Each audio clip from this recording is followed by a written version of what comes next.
En 2 mois, le coronavirus a gagné une trentaine de pays dans le monde, 80 000 personnes, dont 77 000 en Chine, qui dénombre déjà 2600 morts, 231 nouveaux cas en Corée du Sud, 800 personnes atteintes au total, 7 morts, 64 malades, 12 morts en Iran, 7 en Italie, avec une augmentation qui semble s'accélérer. Et ces chiffres considérables ne sont sans doute pas, professeur Combe, le reflet de la réalité de l'épidémie. Non, ces chiffres ne reflètent pas la réalité de l'épidémie. C'est important de le noter parce qu'en fait, on ne connaît pas le dénominateur, c'est-à-dire on ne connaît pas le nombre de personnes qui sont infectées. Donc en fait, ces chiffres pris isolément ne veulent absolument rien dire. Est-ce que c'est 7 morts sur 100 patients ou est-ce que c'est 7 morts sur 1000 patients ? Oui, c'est ça. Le taux de mortalité est encore assez difficile à estimer. Plus l'épidémie avance, plus on se rend compte que le taux de mortalité est bien inférieur à ce qu'on croyait au début. Au début, c'était 14%, 15%, puis 3%, puis 2%, puis 1%. Et maintenant, on parle de 0,5%. Je pense qu'en continuant, ça va encore baisser. Encore baisser, donc ça, c'est plutôt rassurant. Oui, c'est très rassurant. Là où c'est compliqué, c'est qu'il y a des patients qui sont hospitalisés, ceux-là on peut les compter.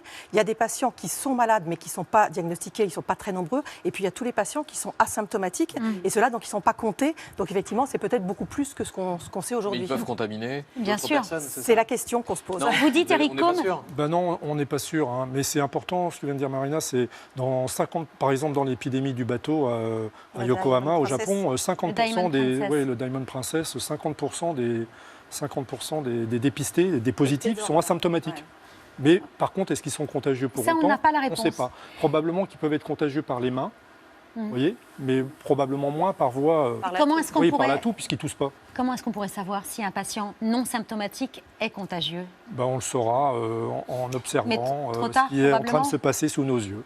Vous dites que pour un malade que l'on voit, que l'on recense, il y en a probablement 10, voire 100 que l'on ne voit pas. Mais ça, c'est très inquiétant. Ça dépend de quel point de vue vous vous placez. C'est très inquiétant si on veut arrêter une épidémie. Par contre, sur le plan de la mortalité individuelle, c'est plutôt rassurant. Par contre, effectivement, ce qui est embêtant, c'est que même si le taux... C'est rassurant parce qu'on voit que ça peut toucher un grand nombre de personnes qui ont à peine des symptômes, qui ont juste eu un rhume en quelque sorte. Exactement. Par contre, si vous avez des millions de personnes et même si vous avez très peu de taux de gravité, un petit pourcentage sur un très grand nombre, ça fait quand même un nombre significatif. La question qui se pose désormais, c'est est-ce que l'épidémie est sur le point d'éclater en France ? L'éducation nationale prie désormais les élèves venant de passer des vacances en Chine, Hong Kong, Macao, Singapour, Corée du Sud et au nord de l'Italie de rester confinés chez eux pendant 2 semaines. Est-ce qu'il ne serait pas plus simple de les tester ces élèves ? Le problème, ça je vais laisser répondre Erico, mais le problème c'est qu'a priori, il y a du virus circulant en France actuellement. Donc là, effectivement, on va prendre ces mesures-là pour tous ces enfants qui reviennent.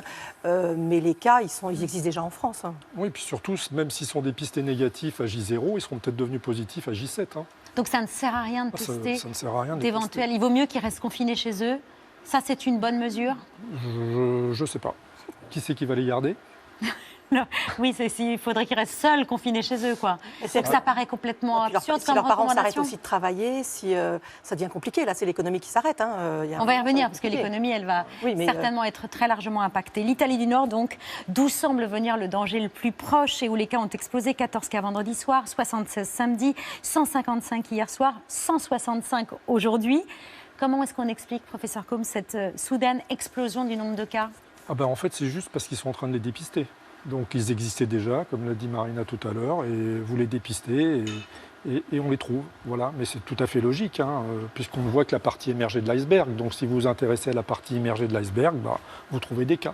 Un nombre de décès qui a augmenté aussi ces derniers jours. Tout à fait, oui. Et les chiffres ne sont pas tout à fait officiels encore pour l'Italie, mais il faut voir quand même que de manière globale, si je me trompe, vous m'arrêtez, c'est pour beaucoup des patients fragiles, c'est des patients qui sont très âgés, des patients qui ont des cancers ou d'autres maladies associées qui les fragilisent, ou des patients qui ont des déficits immunitaires. Donc c'est des patients vraiment qui sont fragilisés, qui actuellement meurent de cette maladie. Mais ça peut inquiéter en France. Ah non, bien sûr. Mais très sérieusement, parce qu'on assiste à des véritables scènes de panique. En Italie, les supermarchés sont dévalisés. Ça fait peur. Comment est-ce qu'on peut raisonnablement rassurer les Français qui pourraient être concernés par la mortalité de ce virus, qui est une mortalité plus élevée que la grippe, hein. Ça, c'est une certitude. La grippe, c'est 1% de mortalité à peu près ? On ne sait pas encore. Bon, c'est difficile de faire des comparaisons. Pour la grippe, il y a un traitement, il y a un vaccin, donc c'est difficile de comparer. Mais probablement que la mortalité est en tout cas pas très très élevée, donc c'est difficile de comprendre pourquoi on s'inquiète de ce virus pour lequel la mortalité n'est pas très élevée, et qu'on ne s'inquiète pas de la grippe qui fait l'hiver, en haute saison grippale, 1000 morts par à semaine. vouloir calmer la psychose et la panique qui s'empare de l'Italie, mais Mais aussi inévitablement qui va s'emparer de la France. Mais je ne comprends pas très bien cette psychose, sauf si on se dit qu'on n'est pas en mesure sur le plan sanitaire de répondre à l'épidémie.